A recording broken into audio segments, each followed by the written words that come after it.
വേദിയിൽ നാടക മത്സരം നടക്കുകയാണ്. കഥാപാത്രങ്ങളായിട്ടുള്ള പകർന്നാട്ടമാണ് സ്റ്റേജിൽ നമ്മൾ കണ്ടുകൊണ്ടിരിക്കുന്നത്.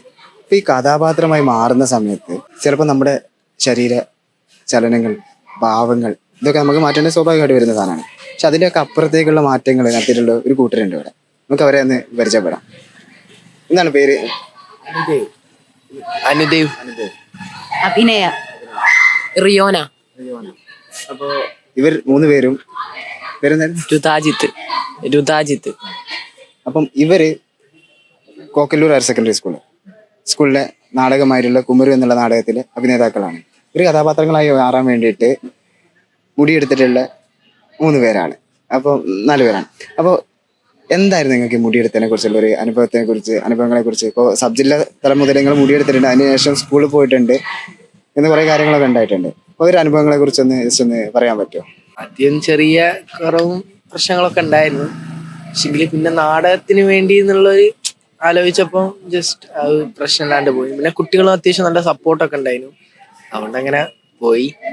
പിന്നെ വലിയ പ്രശ്നം ആദ്യമൊക്കെ മുടി വെട്ടി വന്ന സമയം ഒരു ദിവസമൊക്കെ വലിയ എന്താ പറയാ മുടി ഇല്ലാന്ന് അറിയുമ്പോഴുള്ള ഒരു ഇതുണ്ടായിരുന്നു. പിന്നെ അങ്ങ് മാറി കിട്ടി. ഈ വീട്ടിൽ ചില സമയം ചെറുപ്പൊക്കെ കാണുമ്പോ ചിലപ്പോ ഇങ്ങനെ ഇതാവും. ചിലവരൊക്കെ ഇങ്ങനെ ഇമോഷണലി ഇങ്ങനെ കളിയാക്കുന്ന പോലെയൊക്കെ ആക്കും. പക്ഷെങ്കില് അവര് തമാശക്ക് തന്നെ എടുത്തിട്ട് പിന്നെ ഇതാക്കൽ തന്നെയാണ്, വേറെ ഒന്നും പറയണ്ട. എനിക്ക് എൻ്റെ അടുത്ത് ആദ്യം ഇങ്ങനെ സുവോളജി ലാബിൽ ഞങ്ങൾ പ്രാക്ടീസിന് ഇങ്ങനെ ഇരിക്കുന്ന സമയത്ത് ഇങ്ങനെ നിവേദേട്ടനും നിതീഷേട്ടനും ആർട്ട് വർക്ക് ചെയ്ത ആളും പിന്നെ സംവിധായകനോട് സംസാരിക്കുകയായിരുന്നു. അവളെ മുടിയുമ്പൊക്കെ അങ്ങനെ ചെയ്താൽ നന്നാവും. ഞാനത് കേട്ടില്ല, ഞാനത് അധികം ചെവി കൊടുത്തില്ല. അങ്ങനെ പിന്നെ എൻ്റെ അടുത്ത് ഇങ്ങനെ പറഞ്ഞ് ഇവക്ക് ഇങ്ങനെ ചെയ്യാന്ന് പറഞ്ഞു. ഞാൻ ഒന്നും മിണ്ടാതെ അവിടെ ഇരുന്നു. പിന്നെ നിതീഷേട്ടൻ അച്ഛനെ വിളിച്ച് സംസാരിച്ച് ഇങ്ങനെ മുടി വെട്ടീൻ്റെ നന്നാവും. അങ്ങനെ വീട്ടിൽ ഇങ്ങനത്തെ പ്രശ്നം കാര്യങ്ങളൊന്നുമില്ല. അച്ഛനും ഏട്ടനും തന്നെ ഇങ്ങനെ നാടകത്തിനൊക്കെ പോകുന്നതായതുകൊണ്ട് വീട്ടിൽ പ്രശ്നങ്ങളൊന്നുമില്ലായിരുന്നു. അങ്ങനെ സബ്ജക്റ്റിലേക്ക് വേണ്ടി ആദ്യം മുടിയെടുത്ത് അപ്പൊ സ്കൂളിൽ വരാൻ ഇവൻ പറഞ്ഞതുപോലെ ചെറിയ രീതിയിൽ ചമ്മലുണ്ടായിരുന്നു. കാരണം കുട്ടികൾ എങ്ങനെ ഫേസ് ചെയ്യും എന്നുള്ള ആ ഒരു രീതിയിലുള്ള ചെറിയ പ്രശ്നം ഉണ്ടായിരുന്നു. പക്ഷേ ഞങ്ങളെക്കാൾ കൂടുതൽ ഞങ്ങളെ ഫ്രണ്ട്സ് സപ്പോർട്ടായിരുന്നു. കാരണം അവർക്ക് എൻ്റെ ഫ്രണ്ട്സ് ഞാൻ നാടകത്തിൽ അഭിനയിക്കുന്നതുകൊണ്ട് അവർ വളരെ സപ്പോർട്ടാണ്. അതും എൻ്റെ വീട്ടുകാരുടെ സപ്പോർട്ട് പിന്നെ എൻ്റെ അധ്യാപകരുടെ സപ്പോർട്ടാണ് ഏറ്റവും വലുത്. അപ്പം ഈ മുടി വെട്ടിയതിലൂടെ ഒരു കഥാപാത്രമായി ഈ ഒരു കഥാപാത്രത്തിലൂടെ ജീവിക്കാൻ പറ്റി എന്നുള്ളതാണ് വളരെ വലിയൊരു സന്തോഷം. അതിന് നിവേദേട്ടൻ വളരെ വലിയൊരു നിമിത്തമായി. ഇത് ജില്ല ഞങ്ങൾ കളിക്കാൻ പോയ സമയത്ത് ജില്ലയ്ക്ക് ഞങ്ങളൊരു വീട്ടിൽ നിന്നുണ്ടായിരുന്നു. അപ്പോൾ ആ വീട്ടിൽ നിന്ന് ഞങ്ങളുടെ നാടകത്തിൽ തന്നെ ഒരു കുട്ടിയുണ്ട്, നിയ. അവളെ എടുത്ത് ആ വീട്ടിലെ ചേച്ചി ചോദിക്കാം, മോളെ ഈ കുട്ടിക്ക് എന്താ സുഖമില്ലേന്ന് ചോദിച്ചു. അപ്പോൾ നീ പറഞ്ഞു, ചേച്ചി സുഖമില്ല ചെല്ല, അതുകൊണ്ട് നാടകത്തിന് വേണ്ടി മുടി വെട്ടിയതാണ്. അങ്ങനെ അറിയാത്ത ആളുകൾ ഇത് എന്തിനാണെന്നുള്ള ക്യൂരിയോസിറ്റി കാരണം ചോദിക്കുന്നുണ്ട്. അപ്പോൾ നാടകത്തിന് വേണ്ടിയാണ് മുടി മുറിച്ചതെന്ന് പറയുമ്പോൾ വളരെ അഭിമാനം തോന്നുകയാണ് ഭയങ്കരമായിട്ട്. ആദ്യം എനിക്ക് മുടി വെട്ടുന്ന സമയത്ത് തുടക്കത്തിൽ കുഴപ്പമൊന്നുമില്ലായിരുന്നു. പിന്നെ വെട്ടിയ പാടെ പറഞ്ഞ പോലെ ഒരു ചമ്മലും ഇതൊക്കെ ഉണ്ടായിരുന്നു. പക്ഷെ എന്നെ ഭയങ്കരമായിട്ട് സർപ്രൈസ്ഡ് ആക്കിയെന്നു വെച്ചാല് ക്ലാസ്സിലൊക്കെ പോയ സമയത്ത് നാടകത്തിന് മുടി വെട്ടി എന്ന് പറയുമ്പോൾ ആരും കളിയാക്കിയൊന്നുമില്ല, എല്ലാവരും ഭയങ്കര സപ്പോർട്ടായിരുന്നു. അപ്പോൾ ആ രീതിയിൽ മുന്നോട്ട് പോകുമ്പോൾ നല്ല രസമായിരുന്നു സത്യം പറഞ്ഞാല്. പിന്നെ ഈ പറഞ്ഞ പോലെ ഓരോ തരത്തിലുള്ള ആൾക്കാരാണ്.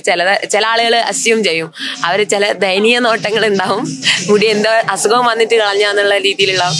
ചിലര് അല്ലാതെ വല്ല പഴനിക്കും പോയി മൊട്ടയടിച്ചാണോ എന്നുള്ള രീതിയിൽ ഉണ്ടാവും. അതിൽ തന്നെ ആൺകുട്ടിയാണോ എന്ന് വന്ന് കുറെ പേര് ചോദിക്കാറുണ്ട്. അപ്പോ മുടിയെടുത്ത് കളഞ്ഞപ്പോ അങ്ങനെയൊക്കെയുള്ള ചില തമാശ രൂപേണുള്ള ചെറിയ ചെറിയ അവസരങ്ങൾ ഒഴിച്ചു കഴിഞ്ഞാല് നാടകത്തിന് വേണ്ടി ആ മുടിയെടുത്തതെന്ന് പറയുമ്പോൾ എല്ലാവരും ഭയങ്കര സപ്പോർട്ടാണ്, എല്ലാവർക്കും ഭയങ്കര അത്ഭുതമാണ്. ചില ആളുകൾ ഭയങ്കര എന്താ പറയാ, അവർക്ക് തന്നെ ഒരു ഭയങ്കര പ്രചോദനമുള്ള രീതിയിൽ അവർ പറയും. അത് ഭയങ്കര അടിപൊളിയായിരുന്നു. നിങ്ങളോട് രണ്ടാളോടും എനിക്ക് പ്രത്യേകിച്ച് ചോദിക്കാനുള്ള ഒരു കാര്യം കൂടി അതാണ്. ഇപ്പൊ ആൺകുട്ടികൾ മുട്ടടിക്കുകയാണെങ്കിൽ മുട്ടടിച്ചില്ലേ എന്നുള്ളൊരു ചോദ്യം മാത്രമേ ഉണ്ടാവും. പക്ഷെ പെൺകുട്ടികൾ മുട്ടടിച്ചോ എന്നുള്ളൊരു ഇതാണ് ഉണ്ടാവുക. ഇപ്പം പെൺകുട്ടി മുട്ടയടിച്ചു എന്നുള്ള രൂപത്തിൽ എന്തെങ്കിലും ആ രൂപത്തിലുള്ള ഒരു പ്രതികരണങ്ങൾ എന്തെങ്കിലുമൊക്കെ ഉണ്ടായിട്ടുണ്ടായിരുന്നു? പെൺകുട്ടി മുട്ടയടിക്കുക എൻ്റെ അടുത്ത് തന്നെ ഇപ്പൊ റിയോണെ പറഞ്ഞതുപോലെ മുടി ഇങ്ങനെ ചെയ്തതിന് ശേഷം തൊപ്പിയിട്ടാണ് ഞാൻ നടക്കാറ്. അപ്പോൾ എൻ്റെ അടുത്ത് ഒരുപാട് പേര് വന്ന് ചോദിച്ചിട്ടുണ്ട്, മോനെ എന്ന് വിളിച്ച് സംസാരിക്കാം. മോനെ സ്ഥലം എവിടെ?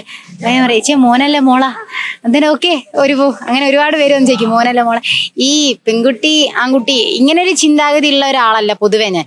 കാരണം എനിക്ക് പണ്ട് മുതൽ ഞാൻ അച്ഛൻ്റെ അടുത്ത് പറയാറുണ്ട്, എന്നെ പെൺകുട്ടിയായിട്ട് വളർത്തരുത്, എനിക്ക് ഇഷ്ടമല്ല, എനിക്ക് ആൺകുട്ടിയായിട്ടാണ് നടക്കുന്നത് ഇഷ്ടം.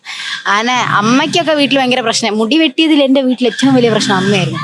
അമ്മ എന്ന് പറയുമ്പോൾ അങ്ങനെ ഒരു ചുറ്റുപാടിൽ ജീവിച്ചതാണല്ലോ പണ്ട് മുതലേ. അപ്പൊ അമ്മ മാത്രമായിരുന്നു. പിന്നെ അമ്മയ്ക്ക് ഭയങ്കര അഭിമാനമായി എന്നെ കുറിച്ച് ഓർത്ത്, ഭയങ്കര സന്തോഷമായി. അല്ലാതെ ഏത് രീതിയിൽ കുടുംബത്തിലൊക്കെ പോകുമ്പോ ഉണ്ടാവുന്ന പ്രശ്നമേ ഉണ്ടാവുള്ളൂ, അല്ലാതെ വേറെ രീതിയിലൊന്നും കണ്ടിട്ടില്ല. എല്ലാവർക്കും ഇത് തന്നെയാണ്. നാടകത്തിന് വേണ്ടിയാന്ന് പറയുമ്പോ ആർക്കും ഒരു കുഴപ്പമില്ല അല്ല തന്നെ. എങ്ങനെ ഉണ്ടായിരുന്നു? ഇത് വലിയ അനുഭവമൊന്നുമില്ല. സബ് ജില്ലക്ക് കുറെ കളിയാക്കലേറ്റിക്ക്, പിന്നെ വെട്ടിയപ്പോ കുറെ സങ്കടമൊക്കെ ഉണ്ടായിരുന്നു. മുടി എല്ലാം അലമ്പായി. പിന്നെ സബ് ജില്ല കഴിഞ്ഞപ്പോ ഒക്കെ മാറി. പ്രശ്നം നമുക്കില്ലാത്ത പ്രശ്നമായിരിക്കില്ല ബാക്കിയുള്ളവർക്ക് ഉണ്ടാവും. എല്ലാരും കളിയാക്കി തന്നെയായിരുന്നു. അപ്പം ഇവരാണ് നമ്മൾ പറഞ്ഞിട്ടുള്ള ആളുകള്. അപ്പം കഥാപാത്രമാവാൻ വേണ്ടിയിട്ട് മുടി മുറിച്ചിട്ടുള്ള ആൾക്കാരാണ്. അപ്പം ഭാവിയിൽ നല്ല രൂപത്തിലുള്ള അവസരങ്ങളും അല്ലെങ്കിൽ കലാജീവിതത്തിൽ ഈ രൂപത്തിൽ തന്നെ മുന്നേറാൻ സാധിക്കട്ടെ എന്ന് അഭിനന്ദനം അറിയിക്കാണ്. നാടകവേദിയിൽ നിന്ന് ടീം മുഴുവൻ. Al Azhar Group of Institutions, Perumpillichira, Thodupuzha. നിങ്ങളുടെ ഡിസൈനർ ഹോം എന്ന സ്വപ്നം യാഥാർത്ഥ്യമാക്കുന്നു. സാൻബിൾഡ്, ഡിസൈൻഡ് ബൈ കോൺസെപ്റ്റ്സ്. ചേഞ്ച് ആകണമെങ്കിൽ മൈജി തന്നെ പോണം. ലേറ്റസ്റ്റ് ബ്രാൻഡ് മൊബൈലുകളും ബെസ്റ്റ് ആക്സസറീസ്, ഒറിജിനൽ ബ്രാൻഡുകളുടെ wide range. MyG future. Change ആകൂ, വേറൊരു റേഞ്ച് ആകൂ.